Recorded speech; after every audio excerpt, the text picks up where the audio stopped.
It's 6,000 miles from the mainland US, and it's long been a center of Polynesian culture in the South Pacific, as well as an ancestral homeland to the Rock, whose mother hails from that island nation. In late 2019, though, the country was in a public health crisis, not from a new threat like COVID, but from a very old killer of kids that had once been nearly eradicated, measles. This is the biggest increase in deaths we've seen since records began. The figure of 32 dead is up from 25 only yesterday. These hospitals aren't designed to deal with this, and I think the minute you're getting hospitals running at 200% and 300% capacity, I think that speaks for itself. It's incredibly serious. The government of Samoa declared a measles epidemic in October of 2019. Most of the victims were children. In one family, 2 sisters and a brother were killed by the disease. The oldest was just 3. In another family, 2 sisters-in-law both lost sons, aged 14 months and 6 months, who died just 2 days apart. The mother of the oldest told the UK's Telegraph newspaper, "I saw him every day on the life support machine and I saw him deteriorating. It's very hard to accept and to see my child suffer like that." By December, almost 4,000 cases had been reported in a country of 200,000, roughly the same population as Des Moines, Iowa. And 55 people, mostly children under the age of 4, had died. The tiny nation imposed a 2-day national lockdown. Citizens were stuck in their homes to stop the spread. Government volunteers fanned out to help families in need. Anyone in distress was instructed to fly a red banner from their house. The banners were everywhere, as some overseas charities began shipping children's coffins over to Samoa to cover for a local shortage. An international health effort was underway. The Samoan government even asked the US CDC for help. By the time the Samoan government declared an end to the epidemic, 83 people had died. Again, most of them kids. Now remember, we're talking about measles here, a disease that was almost eliminated worldwide thanks to safe, effective and cheap vaccines. In fact, in 2013, 92% of infants in Samoa were receiving the measles, mumps, rubella or MMR vaccine around the time they turned a year old. In 2017, though, that was down to 67%. And in the 1-year period from 2017 to 2018, it dropped down to about 40%. As the New York Times put it, Samoa was suddenly on a par with some of the poorest countries in Africa. What happened to send the rate so low in 2018 specifically? Well, a growing anti-vaccine movement found a story to rally around. That year, 2 infants died after getting the vaccine. They died because their nurses had made a fatal mistake in administering the shots. They mixed a muscle relaxant into the vaccines instead of sterile water. Those nurses quickly confessed their error and pled guilty to manslaughter. But those facts did not matter to Samoan anti-vaxxers. Instead of telling the truth, they claimed that the vaccine itself was responsible for the deaths. And they got help from a US-based anti-vax group, Children's Health Defense, which took to Facebook to question the safety of the vaccines that those infants received. But again, it wasn't the vaccine. And there was no correction from that US group. In the wake of those 2 deaths, Samoa's prime minister gave in to the anti-vaxxers and halted the country's measles vaccination drive in 2018 and continued the pause for nearly a year, even after the people of Samoa learned that the nurses and not the vaccine were the reason for those 2 children dying. Samoan health experts urged the government to resume mass vaccination, but they didn't do so until well into the outbreak.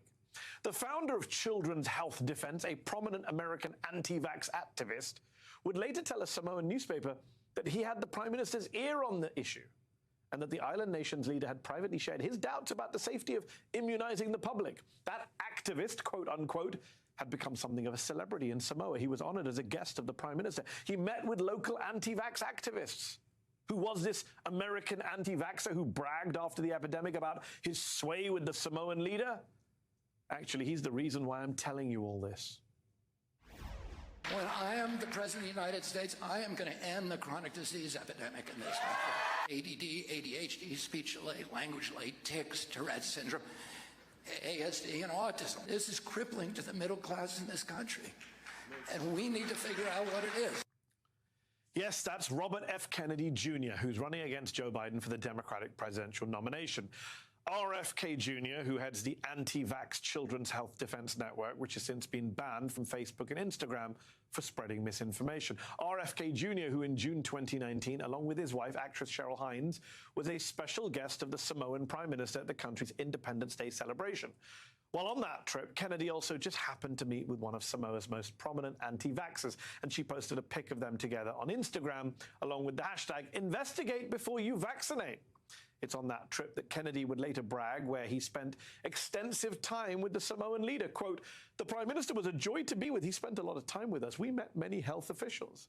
Kennedy told reporters he and the Prime Minister only talked a limited amount about vaccines and mostly discussed whether his charity, the Children's Health Defense, could help improve Samoa's health system. Weeks later, the epidemic of the unvaccinated was underway in Samoa. And as more children died that November, Kennedy sent the Samoan Prime Minister a letter pressing him to investigate whether those children died not of measles, but ridiculously of exposure to the measles vaccine. Quote, "Children who received the live measles virus during Samoa's recent vaccination drive may have shed the virus and inadvertently infected vulnerable children." He added, "It is a regrettable possibility that these children are causalities of Merck's vaccine." He probably meant casualties. Either way, he didn't know what he was talking about. Remember, Kennedy is an environmental lawyer with zero qualifications to talk about vaccines or healthcare of any kind. Actual physicians with actual experience have been quick to debunk RFK's letter, pointing out that there's no evidence for his claim that vaccinated kids shed the measles virus, and noting that even if they had, it couldn't cause an outbreak. It was just as false as those posts by RFK's nonprofit suggesting those two Samoan infants, those two children, had died from the vaccine in 2018, posts that were never retracted or corrected. In fact, we reached out to Kennedy's presidential campaign for comment this week on his vaccine misinformation in Samoa, and they doubled down.